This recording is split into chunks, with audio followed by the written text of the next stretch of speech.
प्रणाम, मैं हूं हिमांशु द्विवेदी और स्वागत है आपका हमारी खास पेशकश चर्चा में। कांग्रेस के अधिवेशन के चलते हम उस विषय पर पिछले दिनों बात नहीं कर पाए जो बेहद जरूरी थी, लेकिन आज हम इस पर बात करेंगे क्योंकि देश के संदर्भ में इस विषय पर बात होना बेहद जरूरी है।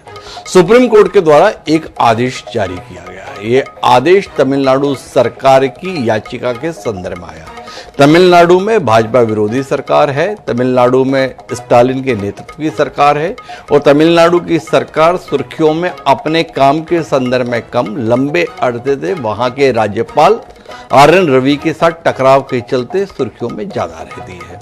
आर.एन. रवि पूर्व पुलिस अधिकारी रहे, लर्नेड आदमी रहे, पढ़े लिखे आदमी रहे, देश के उपराष्ट्रीय सुरक्षा सलाहकार रहे, मोदी सरकार के दौर में डोभाल जी के साथी रहे, पहले नागालैंड जैसे राज्य के गवर्नर रहे और एक लंबे अरसे से तमिलनाडु में राज्यपाल की भूमिका में है।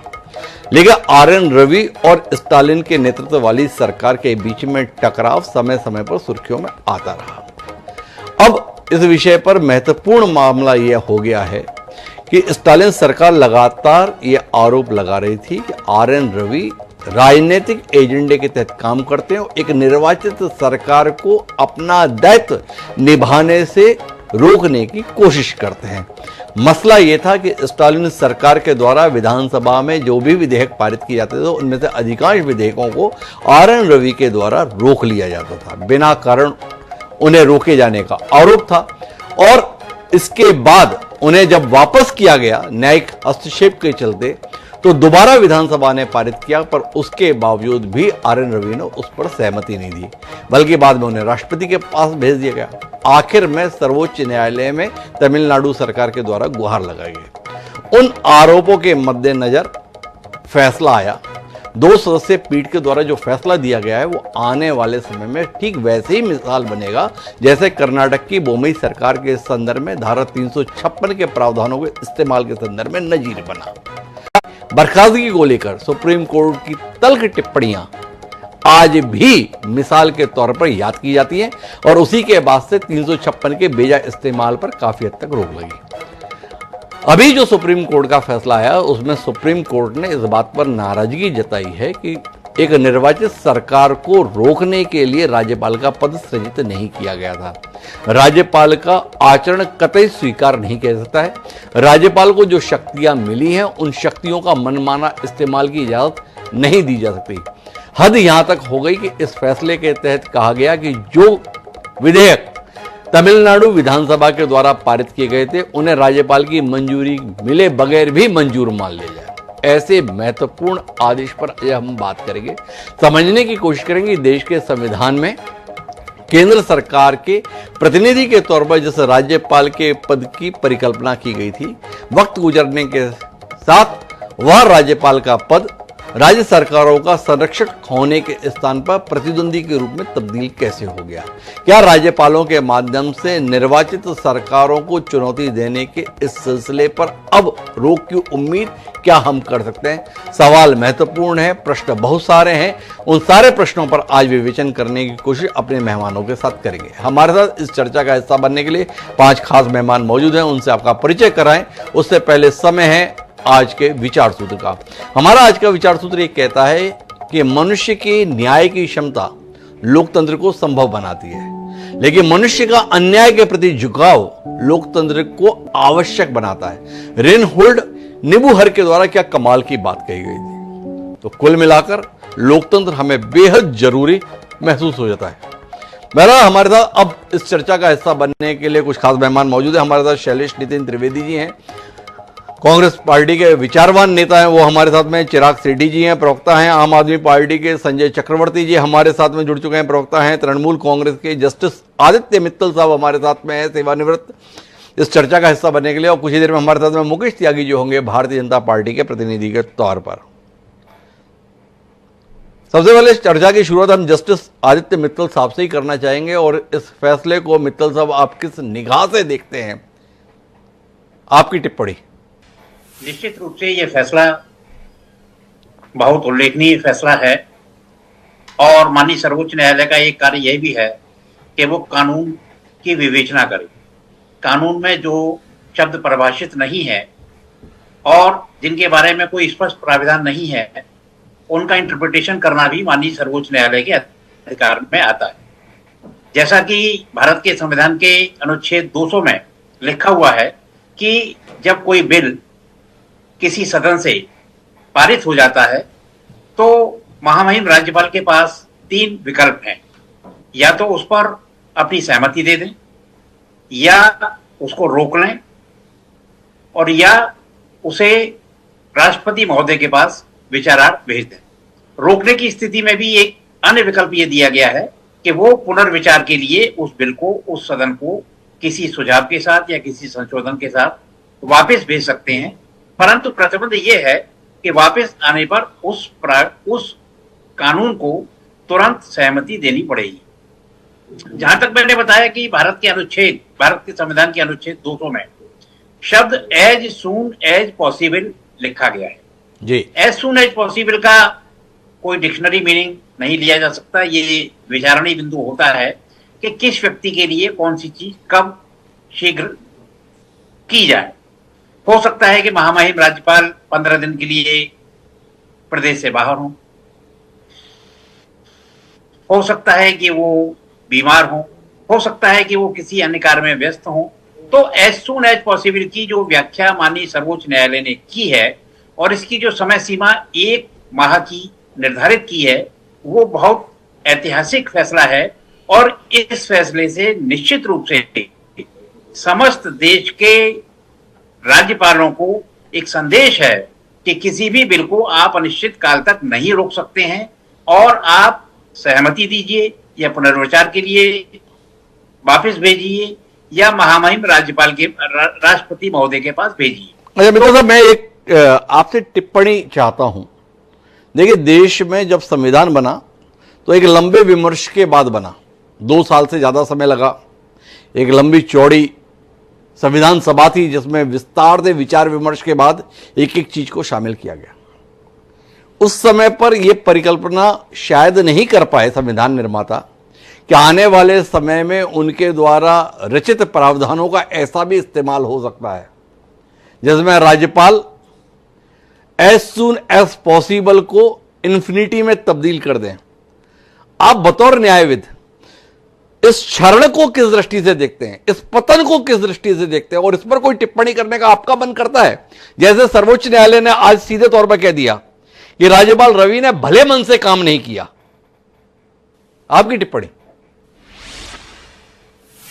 देखिए, निश्चित रूप से मेरा मानना यह है कि राज्यपाल महोदय को भी अपने विवेक से निष्पक्षता पूर्वक कार्य करना चाहिए। जब किसी व्यक्ति को राज्यपाल नियुक्त कर दिया जाता है तो वो उस व्यक्ति को जो राजनीतिक दल है, निश्चित रूप से आजकल हमारे यहाँ 90% 95% राज्यपाल राजनीतिक दलों से ही आ रहे हैं, तो ऐसे व्यक्ति को निष्पक्षता पूर्वक कार्य करना चाहिए और राजनीतिक पार्टी की सोच से ऊपर उठ करके कार्य करना चाहिए। मैं मानता हूं कि संविधान निर्माताओं ने शायद ये परिकल्पना नहीं की होगी कि कभी ऐसी भी स्थिति आएगी कि केंद्र में किसी की सरकार है और राज्य में किसी की सरकार है, या किसी राज्यपाल को किसी पर्टिकुलर राजनीतिक पार्टी ने नियुक्त किया है और किसी प्रदेश में कोई दूसरा शासन है। तो ऐसे सभी मामलों के निस्तारण के लिए निश्चित रूप से हमारे यहाँ सर्वोच्च न्यायालय है और सर्वोच्च न्यायालय का कार्य ही संविधान की व्याख्या करना है। जस्टिस जेबी पारदीवाला और जस्टिस आर महादेवन की बेंच ने यह ऐतिहासिक फैसला दिया है।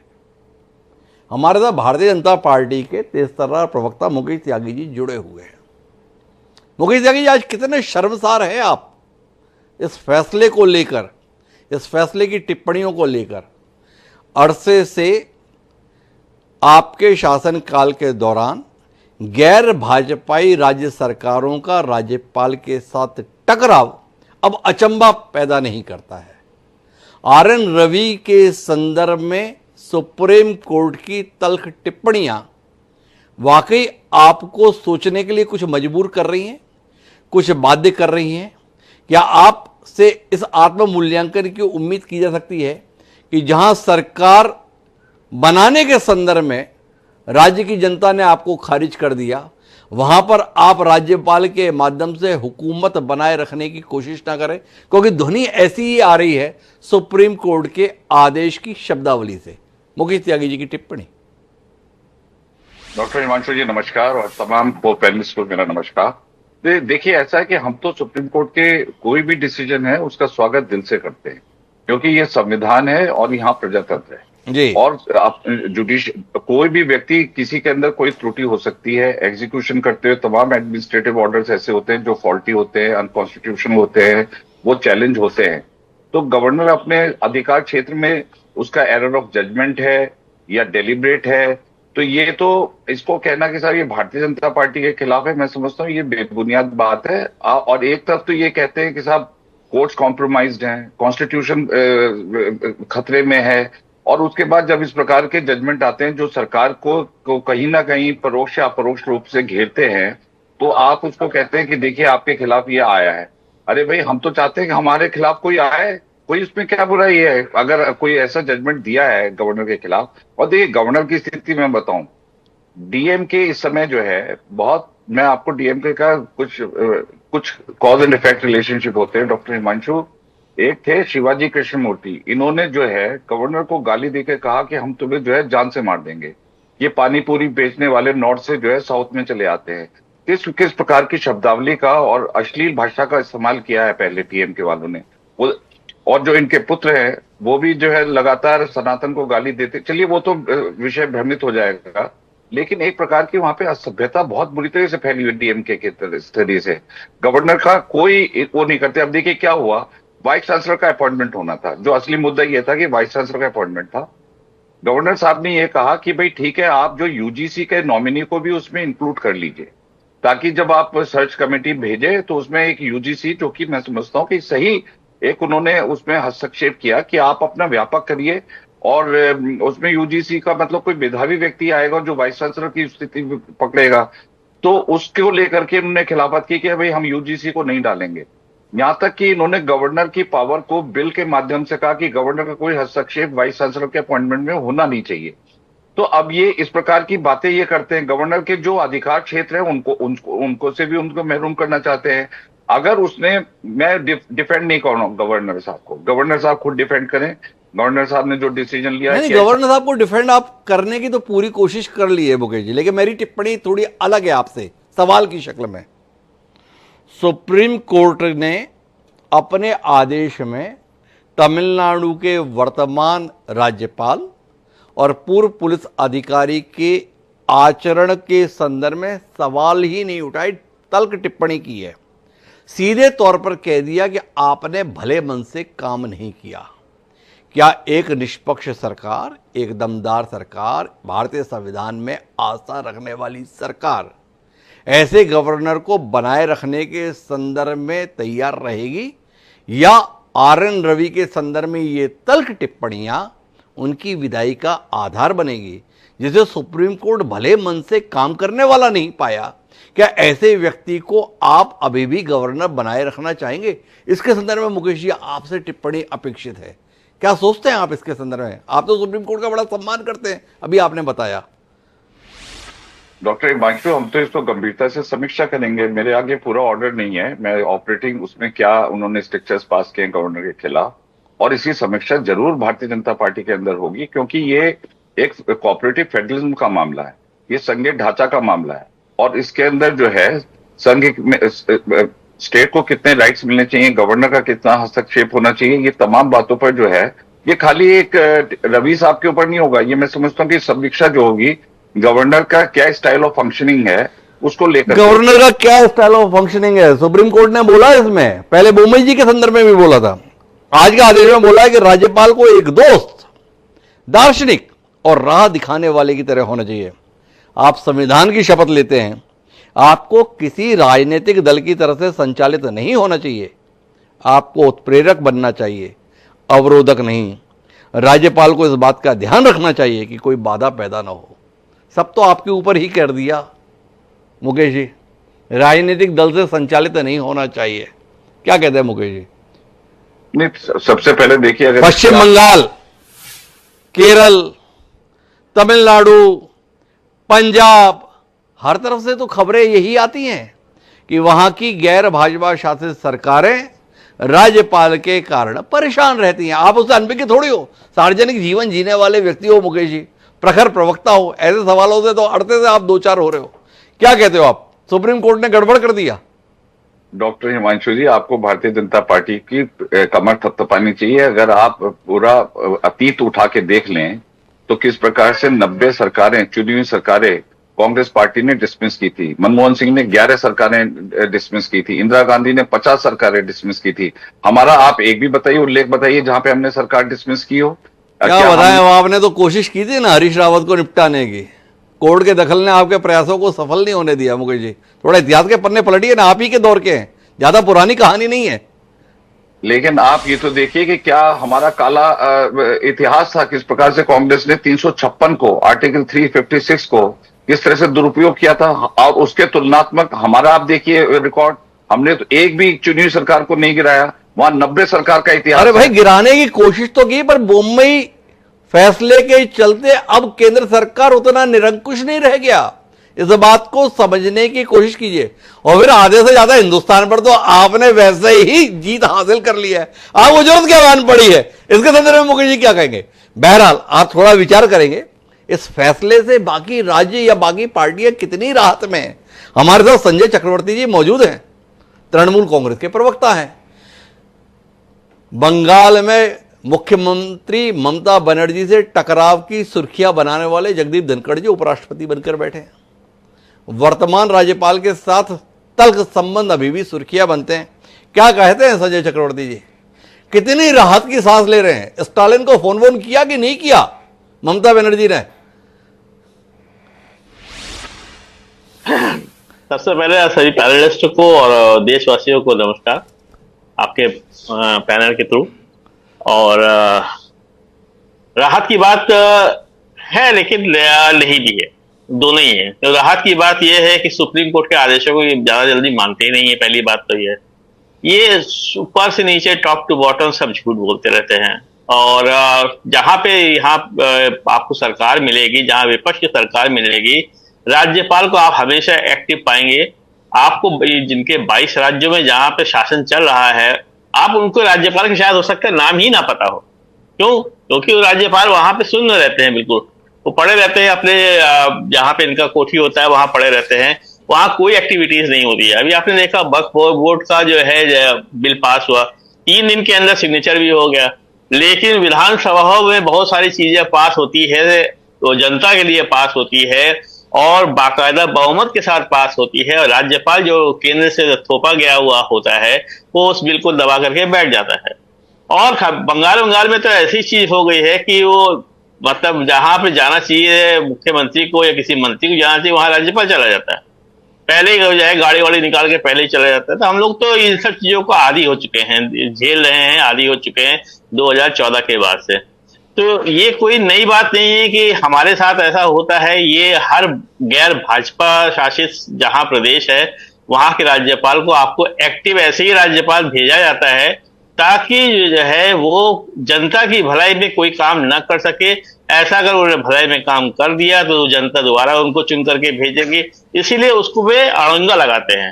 ये कोशिश ये करते हैं कि उनमें अड़ंगा लगा करके उनको रोकने की कोशिश किया जाए ताकि ये जनता को बता सके देखिए हमने तो काम किया लेकिन इन लोगों ने काम करने नहीं दिया, या हम काम कर रहे थे, हमने इनको भेजा लेकिन ये उनको अप्लाई नहीं करते, या जनता के लिए भलाई के लिए कोई काम नहीं करते। ये सब चीजें हैं। लेकिन संजय चक्रवर्ती जी, सुप्रीम कोर्ट ने अपने आदेश के माध्यम से अब हद तय कर दी है। आप विधेयक को विचार के नाम पर अनंत काल तक रोक के नहीं रख सकते। आपको 1 महीने के अंदर विधानसभा से पारित विधेयक का निराकरण करना होगा। क्या कहते हैं आप? क्या यह फैसला राज्यपालों की तथाकथित मनमानी पर अंकुश लगा पाने में कामयाब रहेगा? क्या राज्य सरकारें इस फैसले से अपने आप को राहत में महसूस करेंगी? कल्याण जी, आपकी टिप्पणी। देखिए, पहली बात तो यह है कि जोड़ का तोड़ ये निकालते हैं। ये हमेशा कोई ना कोई तोड़ निकालेंगे, उसको रोक के रखेंगे या फिर उसको वापस भेजेंगे, ये राष्ट्रपति के पास भेजेंगे। इस तरीके से काम ये लगातार करेंगे। ये मतलब मानने वालों में से नहीं है। ये सरकार जो है हठ धर्मिता है। अभी ये कह रहे हैं 356 का इस्तेमाल हम लोगों ने नहीं किया। आप कहाँ क्यों इस्तेमाल करेंगे? आप सीधे सीधे एमएलए तोड़ देते हैं, सरकार को ही पलट देते हैं। 356 का इस्तेमाल करने की जरूरत ही कहाँ है? आप तो सिर्फ सरकार तोड़ करके उसको एमएलए खरीद करके उसके बाद जो है आप अपनी सरकार बना लेते हैं। बहुत बड़ा एग्जाम्पल महाराष्ट्र ही है। जब बाद में सुप्रीम कोर्ट ने कहा था कि इस्तीफा ना दिया होता तो उद्धव ठाकरे को दोबारा वो चीफ मिनिस्टर बना सकते थे। तो गैर संवैधानिक कार्य करने में ये सक्षम है। ये कहना है संजय चक्रवर्ती जी का। मेरे साथ में शैलेश नितिन त्रिवेदी जी है, लेकिन उनसे मुझे बात थोड़े विस्तार में करनी है और अतीत के पन्नों को पलटकर करनी है। तो पहले वर्तमान के संदर्भ में बात कर लेते हैं। चिराग सेठी जी मेरे साथ में आम आदमी पार्टी के प्रवक्ता हैं। केजरीवाल ने तो अपने 11 साल शासन के कुल मिलाकर लेफ्टिनेंट गवर्नर से लड़ने झगड़ने में ही बिताए। पंजाब में भी भगवंत मान और तत्कालीन गवर्नर बनवारी लाल पुरोहित के साथ टकराव देश में हमेशा सुर्खियों का विषय रहे। क्या कहते हैं चिराग जी? फैसला देर में आया। अगर फैसला कुछ साल पहले आ लिया होता तो शायद दिल्ली के संदर्भ में आपके हालात और बेहतर रह लेते। क्या कहते हैं?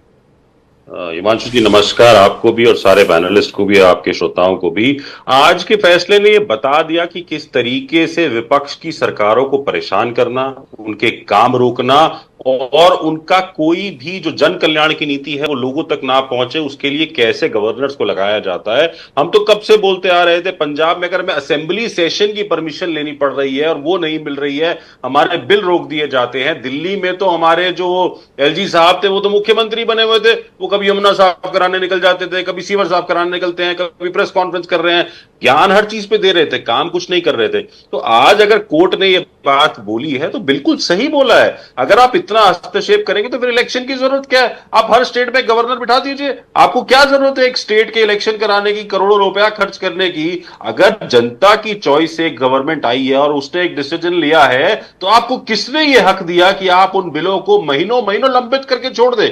आप ये अभी पैनल में भी किसी ने बोला, आपके 22 राज्य हैं भाजपा की सरकार में, आप किसी राज्य में मुझे बता दीजिए कि किसी भी गवर्नर ने कोई भी कागज रोका हो, किसी गवर्नर ने कभी ये तक बोला हो कि ये बिल जो है वो पास नहीं होगा? 20 राज्यों में से कहीं आवाज नहीं। अच्छा चला, ये एक बार बताओ, आपने बड़ी सुंदर मिसाल देने की कोशिश की कि 22 राज्यों में भाजपा या भाजपा के समर्थन से सरकार है, वहां की विधानसभा ने कोई विधेयक पारित किया और बताओ कोई विधेयक रोका हो?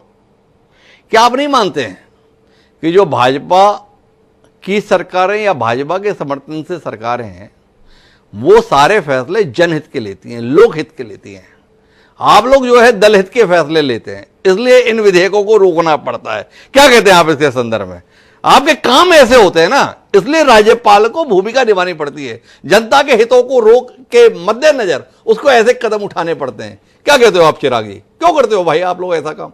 हमें तो ये पता है कि गवर्नर साहब जितना तंग करते हैं उनकी पोस्ट खत्म होने के बाद एक बड़ी पोस्ट मिलती है। तो आजकल एक वो प्रेसिडेंट सेट हो गया है कि आप जितना तंग करेंगे विपक्ष की सरकार को उतनी बड़ी पोस्ट आपको मिलेगी। और रही बात हम जनता के फैसलों के लिए कौन काम करता है और कौन नहीं, ये तो सब जानते हैं, सबने देखा है कि क्या हो रहा है आज, नौकरियों की हालत क्या है। आज क्रेडिट कार्ड डेट देखो ना, 100% में से 28% लोग हैं जो बेचारे डेट वापस नहीं कर पा रहे हैं। अब किसकी क्या भूमिका रही है इसमें, इस पर छोड़ देंगे, फिर कभी डिस्कशन करेंगे। ये कहना है चिराग जी का। लेकिन हमारे साथ में शैलेश नितिन त्रिवेदी जी है। जब संविधान बना, निर्वाचित सरकारों की परिकल्पना की गई और साथ साथ केंद्र के प्रतिनिधि के तौर पर राज्यपाल का पद भी सृजित हुआ। शुरुआती दशक में सब कुछ बढ़िया बढ़िया सा चला, पर लोग याद करते हैं 1959 1959 को, जब केरल में ES नमूदरीपाद की निर्वाचित सरकार को नेहरू जी के नेतृत्व वाली सरकार ने बर्खास्त कर दिया। और तब से जो सिलसिला चला बर्खास्तगी का, ऐसी तलवार चली कि लोग कांपते रह गए, कब किस सरकार पर तलवार चल जाए। हमारे साथ में शैलेश नितिन त्रिवेदी जी हैं। क्या कहते हैं आप? आपके द्वारा गढ़ी गई मिसालों ने इस देश का बड़ा नुकसान किया। शैलेश नितिन त्रिवेदी जी, इस अपराध बोध के संदर्भ में एनटी रामाराव की सरकार हो, एसआर बोम्मई की सरकार हो, या उससे पहले की तमाम सरकारें, इंदिरा गांधी को तो याद ही इस बात के लिए किया जाता है। अगर 1971 की जीत के संदर्भ में, 1975 के आपातकाल के संदर्भ में, और तीसरा याद किया जाता है तो सरकारों की बेहिसाब बर्खास्तगी के संदर्भ में। क्या कहते हैं शैलेश नितिन त्रिवेदी जी, आपकी मिसाल आज इस रूप में सामने आई।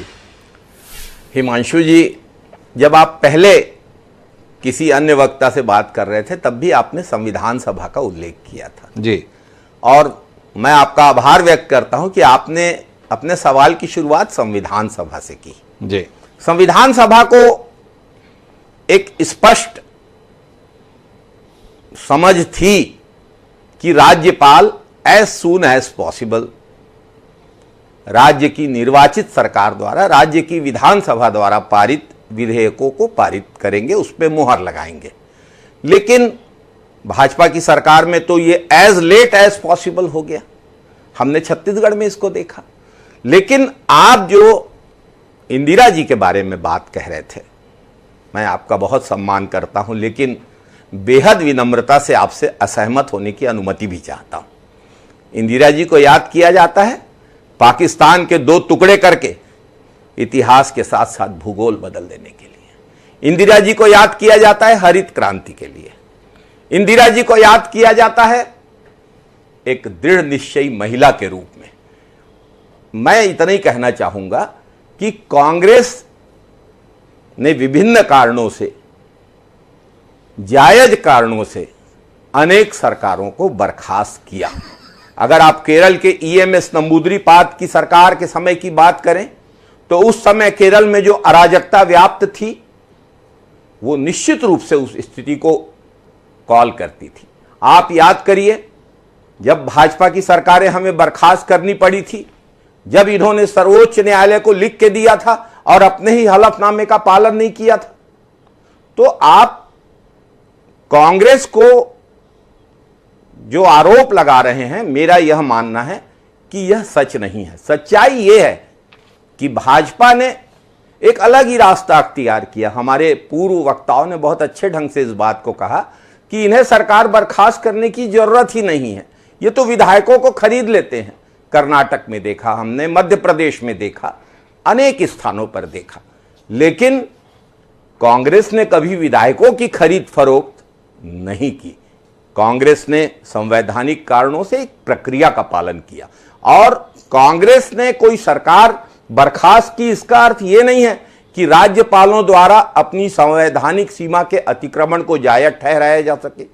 राज्यपाल राज्य के संवैधानिक प्रमुख होते हैं और जो मुख्यमंत्री होते हैं वे निर्वाचित सरकार के प्रमुख होते हैं। राज्यपाल जब निर्वाचित सरकार के कार्यों में हस्तक्षेप करने लगे, और मैं तो कहूंगा कि केंद्र के निर्देश से राज्यपाल विधेयकों को अटकाने लगे और राज्य में भाजपा के राजनीतिक हित साधन के लिए विधेयकों को अटकाने लगे, तो यह बेहद दुखद स्थिति है। आज सर्वोच्च न्यायालय के निर्णय से इस पर अंकुश लगेगा। चलिए, आपने इंदिरा गांधी जी के संदर्भ में बात को खारिज करना चाहो, और क्या दलील दी आपने? जो सरकारें बर्खास्त की गई थी उसके जायज कारण थे, इसलिए बर्खास्त की गई, इसीलिए सुप्रीम कोर्ट को हस्तक्षेप करना पड़ा था। लेकिन राज्यपाल अगर अपनी भूमिका का निर्वाह ईमानदार तरीके से कर रहे थे, आपके कालखंड में जब देश में आपकी हुकूमत थी, तो प्रथम प्रशासनिक सुधार आयोग को क्यों यह कहना पड़ा था कि राज्यपाल के पद पर किसी ऐसे व्यक्ति को नियुक्त किया जाना चाहिए जो किसी दल विशेष से संबंधित न हो? सरकारी आयोग 1983 क्यों उसने सुझाव दिया था कि राज्यपालों की नियुक्ति के लिए उपराष्ट्रपति, लोकसभा के अध्यक्ष और प्रधानमंत्री को परामर्श करके नियुक्त करना चाहिए? क्यों आया कि संविधान के कामकाज की जो राष्ट्रीय आयोग था समीक्षा के लिए बना, उसने कहा कि राज्यपाल को उस राज्य के मुख्यमंत्री से परामर्श के बाद नियुक्त करना चाहिए? वेंकटचलैया आयोग या पुंछी आयोग सब राज्यपाल की वर्तमान नियुक्ति की प्रक्रिया को ही जिम्मेदार ठहराते हैं उनके आचरण के संदर्भ में। क्या आप नहीं मानते शैलेश त्रिवेदी? गलती हुई आपसे। आपने राज्यपाल का इस्तेमाल अपने राजनीतिक हितों की पूर्ति की जिस परंपरा को शुरू किया, उसने आज यहां तक हमको लाकर खड़ा कर दिया। कितना अपराध बोध है शैलेश त्रिवेदी आपको? आपने जितने भी उदाहरण दिए हैं वे सारे उदाहरण आज के सर्वोच्च न्यायालय के फैसले को सही ठहराते हैं।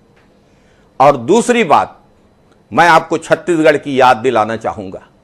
जब जीरम में कांग्रेस की परिवर्तन यात्रा पे हमला हुआ था, ठीक उस जगह हमला हुआ था जहां पर राज्य सरकार ने सुरक्षा व्यवस्था नहीं मुहैया कराई थी।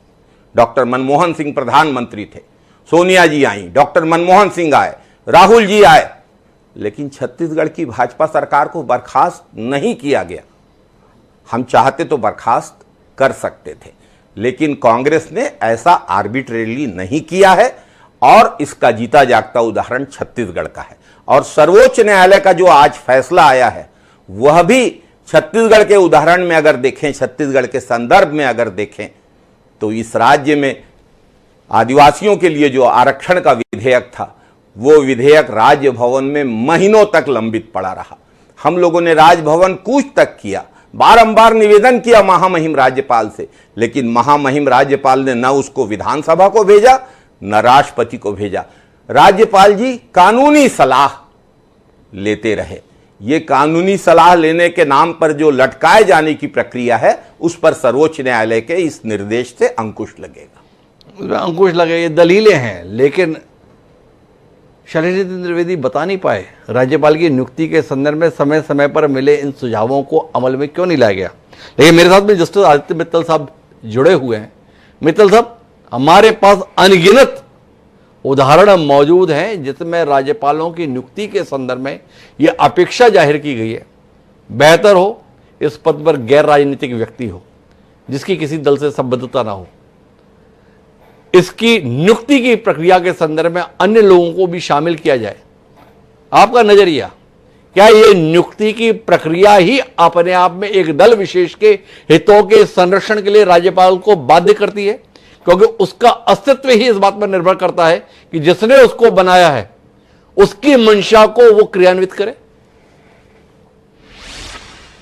देखिए, राज्यपाल की नियुक्ति के संदर्भ में मैं यही कहना चाहूंगा कि व्यक्ति किसी राजनीतिक दल का सदस्य रहा है तो राज्यपाल बनने के बाद फिर उसको उस राजनीतिक दल से नाता तोड़ लेना चाहिए और उस व्यक्ति को निष्पक्ष हो जाना चाहिए। जैसे सदन के स्पीकर के बारे में भी यही मत है कि सदन का स्पीकर जब सदन में चुन लिया जाता है तो उसको दलीय राजनीति से ऊपर उठ करके कार्य करना चाहिए। तीसरा बात जो आपने कही, निश्चित रूप से राज्यपाल के चयन में पारदर्शिता होनी चाहिए, परंतु जैसा कि मेरा मत है, राज्यपाल की जो नियुक्ति होती है वो किसी योग्यता या किसी विशेष योग्यता के आधार पर नहीं होती है, पूर्णतः राजनीतिक नियुक्ति होती है।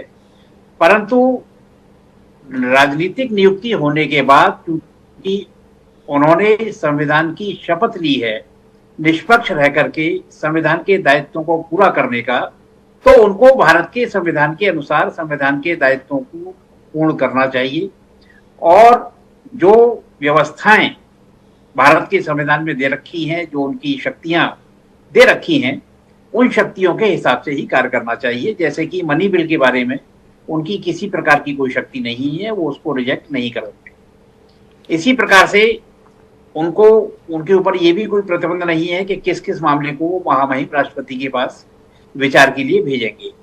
मेरा मानना यह है कि नियुक्ति चाहे जिसकी हो, मैं फिर यही कहना चाहूंगा कि राज्यपाल की नियुक्ति के लिए कोई मानदंड या मापदंड नहीं है कि वो एमए हो, डबल एमए हो, पीएचडी हो, क्या हो, कुछ नहीं है।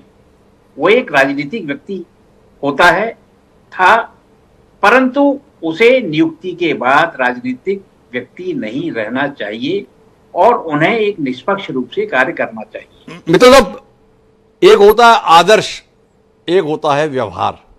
आदर्श के अंदर आपने अपेक्षा की है उसे, भले ही वो राजनीतिक व्यक्ति हो, राज्यपाल बनने के बाद अपनी संबद्धता को छोड़ देना चाहिए।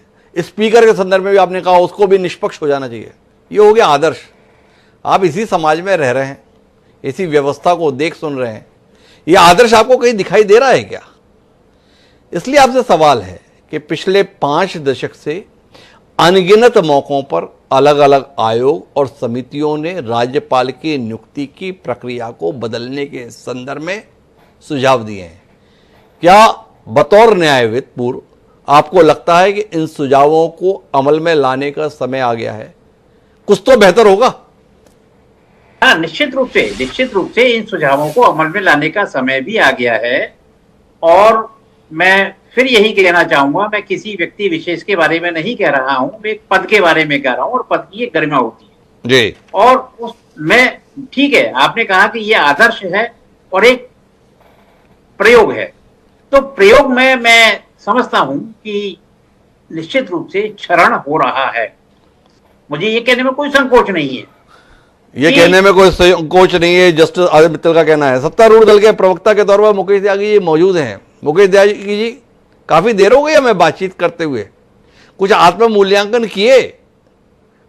आप जो चाल, चरित्र, चेहरे के संदर्भ में राजनीति के पक्षधर रहे, जिन्होंने शुचिता को अपना ध्येय बताया, उनके कालखंड में राज्यपाल के आचरण सवालों के घेरे में है। लोकतंत्र के प्रति आस्था रखने की बात कहने वाले आप राज्यपालों के माध्यम से लोकतंत्र को नकारने की कोशिश करते हैं, यह आरोप है। अगर आपको अपनी पार्टी की सरकार बनवानी है तो ब्रह्म मुहूर्त में भी शपथ करा दी जाएगी, और अगर विरोधी दल के संदर्भ में सरकार बनने के दावे हैं तो उसको टालने के लिए पर्याप्त कोशिश की जाएगी। क्या कहते हैं मुकेश जी, नए सिरे से विचार करेंगे? आज सुप्रीम कोर्ट का फैसला क्या आपको नए सिरे से कार्य करने के लिए प्रेरित करेगा?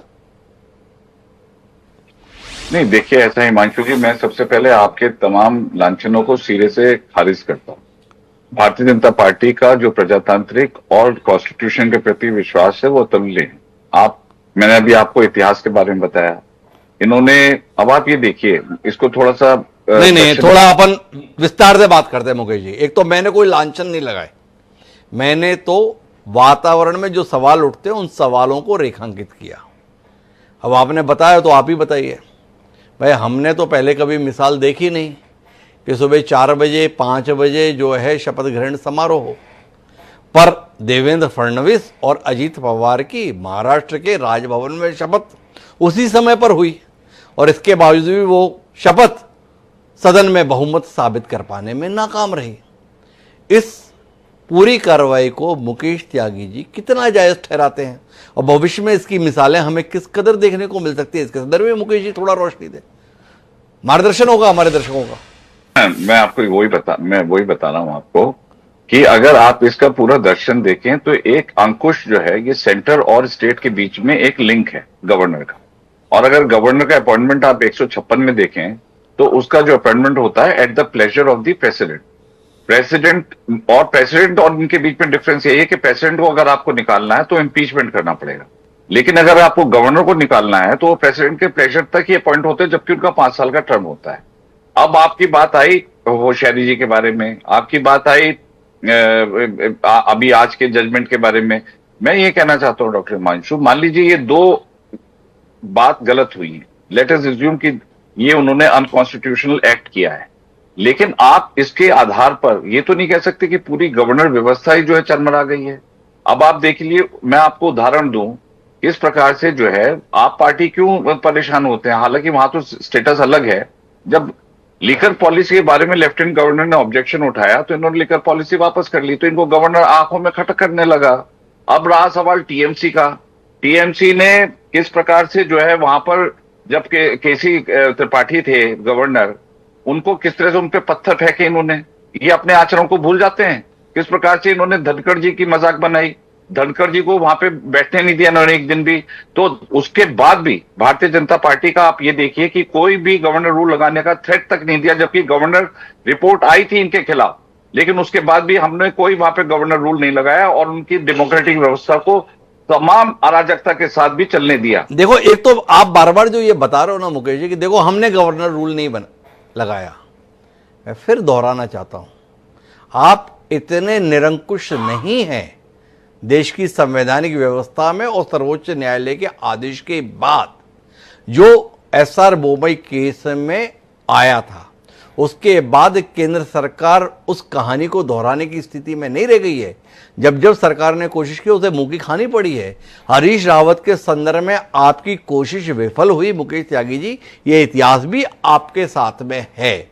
आपसे सवाल इस बात को लेकर है कि जब आप लोकप्रियता के शिखर पर हैं, देश के आधे से अधिक राज्यों में आपकी जनतांत्रिक तरीके से चुनी हुई सरकार है, नरेंद्र मोदी, अमित शाह जैसे करिश्माई नेता और रणनीतिकार आपके पास मौजूद हैं, तो फिर ऐसी अपमानजनक परिस्थिति का सामना आप क्यों करना चाहते हैं जिसमें लोगों के बीच में ये जाए कि जहां पर जनता आपको नहीं चुनती है वहां पर राज्यपाल के माध्यम से आप हुकूमत चलाने की कोशिश करते हैं या चुनी हुई सरकार के काम में अवरोध डालने की कोशिश करते हैं। ये टिप्पणी मेरी नहीं है, ये टिप्पणी सर्वोच्च न्यायालय की है, जिसमें वो कह रहे हैं कि राज्यपाल को उत्प्रेरक बनना चाहिए, अवरोधक नहीं। अब मुकेश त्यागी जी इस पर कुछ कहिए ना, बड़ी अपेक्षा है आप जैसे विचारवान प्रवक्ता से हमें। देखिए, ऐसा है हिमांशु जी, इसके ऊपर कोई आज का केस नहीं है, इससे पहले भी बहुत केस हो चुके हैं। एसआर बोमई का आप लगातार देते आ रहे हैं। एसआर बोमई का 356 के ऊपर आया है और उसको लेकर के शायद उस पर अंकुश लगा है। जिस प्रकार से कांग्रेस ने यहाँ पर चुनी हुई सरकार को 90 बार गिराया है, लेकिन ये नहीं कि प्रेसिडेंट रूल आप सीधे से खारिज कर सकते हैं कि प्रेसिडेंट रूल नहीं लग सकता या 356 जो है निष्क्रिय हो गया है। अब आप ये देखिए कि त्रिपुरा में मार्क्सवादी सरकार ने किस प्रकार से रोमेश भंडारी के यहाँ पानी बंद कर दिया, मतलब उनकी पानी और बिजली बंद कर दी, उनको भागना पड़ा वहां से। तो ये भी एक, मैं समझता हूँ सुप्रीम कोर्ट से मेरा ये भी निवेदन है कि कम से कम उस राज्य सरकार के व्यवहार पर और आचरण पर भी एक अंकुश लगना चाहिए कि गवर्नर की जब चाहे बेइज्जती कर दे। किस प्रकार से धनखड़ जी का मजाक इन्होंने जो है पार्लियामेंट के सामने बनाया है। तो आप गवर्नर की बेइज्जती लगातार करते चले आते हैं और अगर गवर्नर को आप लगातार अपने एडवर्सरी समझते हैं क्योंकि उनके कार्यकाल पे अंकुश लगाते हैं, क्योंकि वो मनमानी करने से रोकते हैं, और जब ये मनमानी करने से रोकते हैं तो इनको जो है इनको वो आग लगती। ठीक है, सुप्रीम कोर्ट ने ऑर्डर दिया है, बिल्कुल होना चाहिए। भाई मुकेश त्यागी जी, आप सामान्य समय पर इस प्रकार की दलीलें देते समझ में आते, राज्यपाल के आचरण को सीधे तौर पर सुप्रीम कोर्ट ने तार तार कर दिया, खारिज कर दिया। ये आर.एन. रवि वही हैं जो तमिलनाडु में भाषण दिए बगैर चले आए विधानसभा से। ये आर.एन. रवि हैं और आर.एन. रवि के संदर्भ में टिप्पणी की है कि आपने सच्चे मन से, सही मन से काम नहीं किया। मुकेश त्यागी जी, विचार कीजिएगा कि आप जैसी एक दमदार सरकार के कालखंड में इस प्रकार का आदेश आना आपको पुनर्विचार के लिए बाध्य करता है या नहीं करता है। जब जनता के स्तर पर आप मत पाने में सफल रह रहे हैं तो इन रस्तों के माध्यम से अपने आप को ऐसी अपमानजनक परिस्थिति का सामना करने के लिए क्यों मजबूर करते हैं, सवाल है। लेकिन मैं वापस आऊंगा संजय चक्रवर्ती साहब के पास। चक्रवर्ती साहब, मुकेश त्यागी जी बार बार दलील इसके संदर्भ में दे रहे हैं कि ये राज्य सरकारें भी राज्यपाल की गरिमा के साथ खिलवाड़ करने में कोई कोर कसर बाकी नहीं रख छोड़ती। आप राज्यपाल को वो गरिमा प्रदान करने के लिए तैयार नहीं होते जिसकी परिकल्पना संविधान के तहत की गई थी। इसके संदर्भ में क्या कहेंगे चक्रवर्ती साहब? अभी चर्चा इस बात को चल रही थी कि मैं उस पर भी आ रहा हूं, लेकिन एक शब्द जोड़ना चाहता हूं 10 सेकंड का, कि गैर राजनीतिक दल का आदमी को जो है राज्यपाल बना लेना चाहिए या एक कमेटी बना लेना चाहिए। ये बनती नहीं है, ये ना बनेगी। भाजपा शासनकाल में सोचना भी बेकार है। आपको अच्छी तरह से याद होगा कि मुख्य चुनाव आयुक्त को चुनने के लिए पहले जो है विपक्ष के नेता, सुप्रीम कोर्ट के चीफ जस्टिस और प्रधानमंत्री हुआ करते थे। अब सीजीआई को तो हटा दिया गया। क्यों हटाया गया, किस लिए हटाया गया? आप समझदार हैं, इस चीज को बताने की जरूरत नहीं है कि किसी भी तरीके से जो लोकतांत्रिक चीजें होगी वो लोकतांत्रिक काम ये नहीं करना चाहते। दूसरी बात, जैसा कि आपने अभी पूछा कि कौन सवाल क्या था आपका? मैंने जानना चाहा कि मुकेश त्यागी जी का यह आरोप है कि जो गैर भाजपा शासित सरकारें हैं वो राज्यपाल की गरिमा के साथ खिलवाड़ करती हैं। देखिए, ऐसा है कि आप चुनी हुई सरकार, किसी को कोई पागल थोड़ी ना है कि एक चुनी हुई सरकार को जनता ना दिख करके राज्यपाल दिखता है।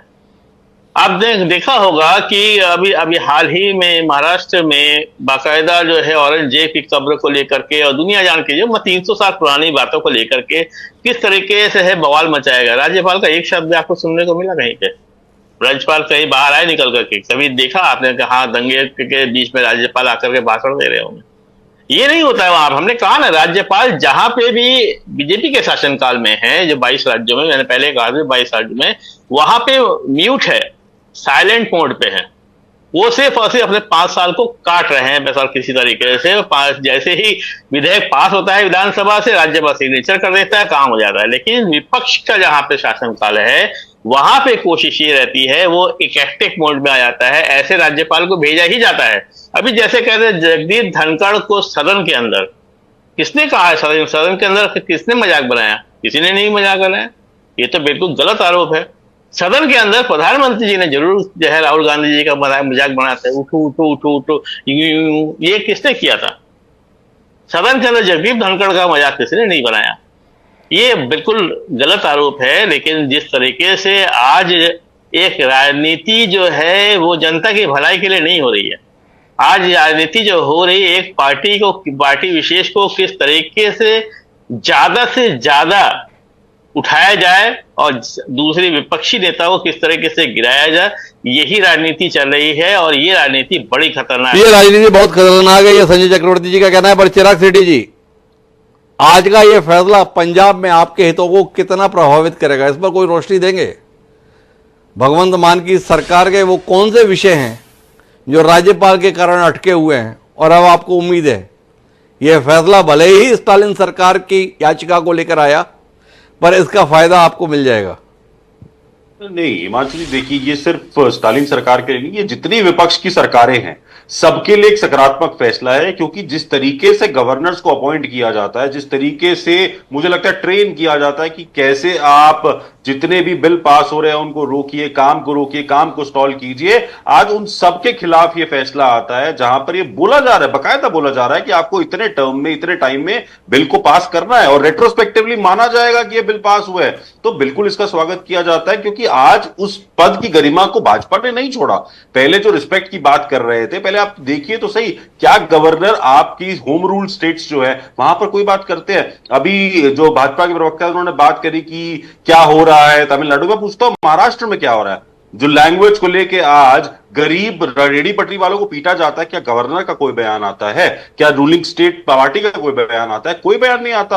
पर यही विपक्ष की सरकार होती तो आप देखते हैं गवर्नर साहब प्रेस कॉन्फ्रेंस कर रहे हैं, प्रेस रिलीज दे रहे हैं बाकायदा कि ऐसा हो रहा है। तो आज कहीं ना कहीं जो विपक्ष के काम रोकने का काम जो करते थे, आज उस पर एक तरह से ताला लग गया है। अब इसके बाद कम से कम जो हमारे जो बिल पास होने जा रहे हैं, चाहे पंजाब में हो, चाहे विपक्षी किसी भी सरकार में हो, कम से कम वो रोड़ा नहीं अटकाया जाएगा, और एक टाइम फ्रेम दिया गया कि इस टाइम फ्रेम में आपको करना ही पड़ेगा, नहीं तो रेट्रोस्पेक्टिवली माना जाएगा कि वो पास हो गया। तो आज जनता की जीत है, क्योंकि जनता चुनकर विधायक भेजती है, जनता चुनकर आपका एक प्रतिनिधि भेजती है। आप उनके ऑर्डर को मना कर रहे हैं, आप कह रहे हैं कि नहीं ये आप ये काम नहीं कर सकते। सरकार अगर अच्छा कुछ सोच रही है तो आप उस काम को होने नहीं देते। दिल्ली में तो कितना क्या, दिल्ली में तो देखिए जैसे ही पावर मिली, कैसे 5 जज के बेंच ने जैसे ही दिल्ली सरकार को पावर दी थी, कैसे 8 दिन के भीतर जीएनसीटीटी एक्ट ले आए थे, कैसे सारी पावर्स उठाकर, सर्विसेज उठाकर कैसे दे दी थी आपने, उठाकर एलजी साहब के हाथ में। तो आज अगर आपने ब्यूरोक्रेसी के हाथ में दिल्ली दी थी तो उसका हाल देखा ना, उसका हाल देखा क्या आपने? बार बार यह बताया जा रहा है कि देखो सुप्रीम कोर्ट ने तो पहले भी फैसला दिया था लेफ्टिनेंट गवर्नर के संदर्भ में, बदल दिया गया। तो शैलेश जी अब सवाल उठता है कि ये जो टिप्पणी और फैसला आया है सुप्रीम कोर्ट का, बदल तो नहीं दिया जाएगा? देश की व्यवस्था में तो संसद सर्वोच्च है, तो संसद में राज्यपाल के संदर्भ में जो ये बाध्यता डाली गई है, 1 महीने में आपको निर्णय देना होगा, निर्णय करना होगा, ये बदल तो नहीं जाएगा? हिमांशु जी, किसी शायर ने कहा है, रखना आंसू से वस्ल की उम्मीद, आंसू से मिलन की उम्मीद मत करिए, खारे पानी में दाल गलती नहीं है। आज जो देश की वर्तमान सरकार है उसके संविधान के बारे में विचारों को और संविधान के साथ वो जो कुछ कर रही है उसको हम लोग सब भली भांति जानते हैं। लेकिन आज का दिन लांछन लगाने का दिन नहीं है, आज तारीफ करने का दिन है।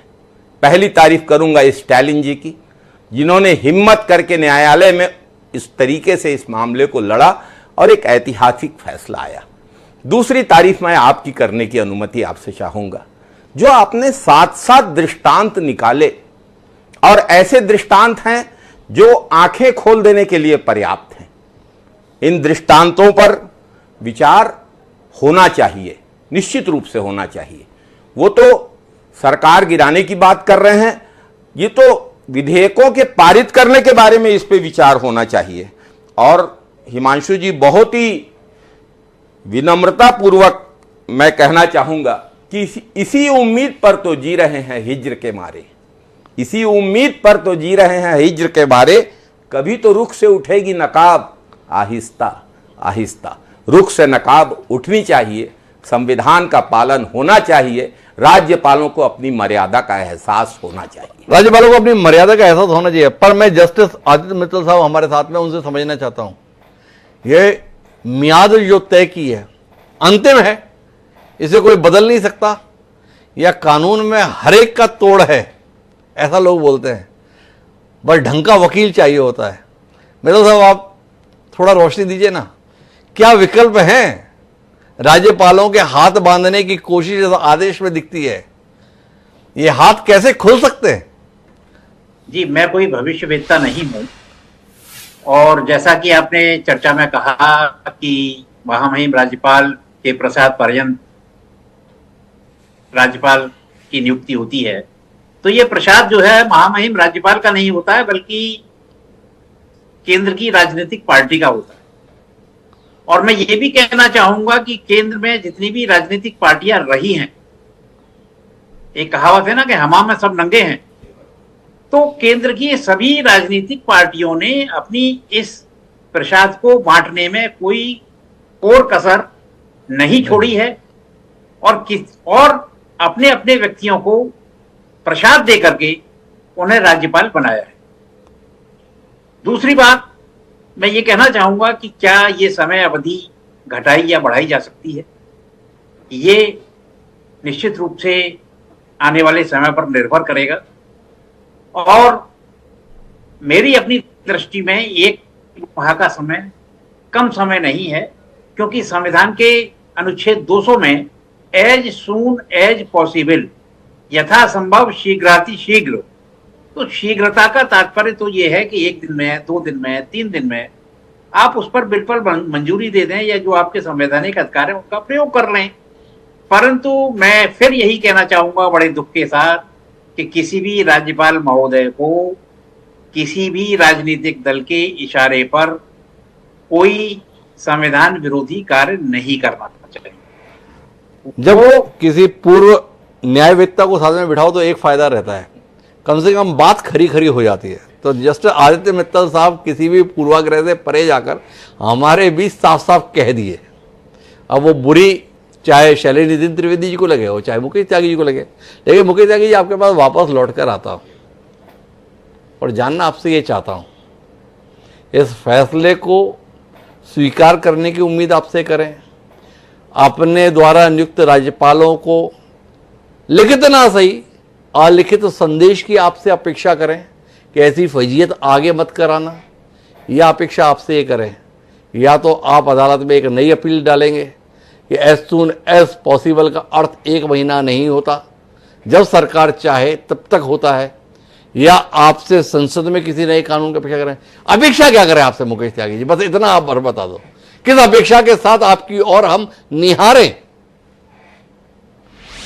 नहीं, देखिए, सुप्रीम कोर्ट ने आर्टिकल 142 का इस्तेमाल किया है और बिल्कुल सही इस्तेमाल किया है। और अगर उनको लगता है कि इंटरप्रिटेशन ASAP प्रेसिडेंट को अगर उन्होंने भेज दिया, उसके आधार पर लंबित है मामला बहुत लंबा और उसका कोई आधार नहीं है, तो मैं समझता हूं अगर उनका ये आदेश आया तो सर आंखों पर है हमारे। लेकिन हम इसकी, मैंने आपसे कहा कि हम इसकी समीक्षा करेंगे, और समीक्षा करके जो भी, हम तो देखिए fundamentally we believe in the autonomy of the governor, कि governor should be completely autonomous और उनके डिसीजन जो होने चाहिए इंडिपेंडेंट होने चाहिए without the influence of the central government. हम इस प्रिंसिपल में पूर्ण विश्वास रखते हैं, और यही कारण है कि अब ये 1-2 आप उदाहरण उठा करके पूरे सरकार की जो है छवि धूमिल करना चाहें तो वो आपका प्रोगेटिव है। लेकिन ये बड़ा गंभीर किस्म का आरोप लगा रहे हैं आप, मतलब उन उदाहरणों को खारिज करने के स्थान पर आप कटघरे में खड़ा करने की कोशिश कर रहे हैं।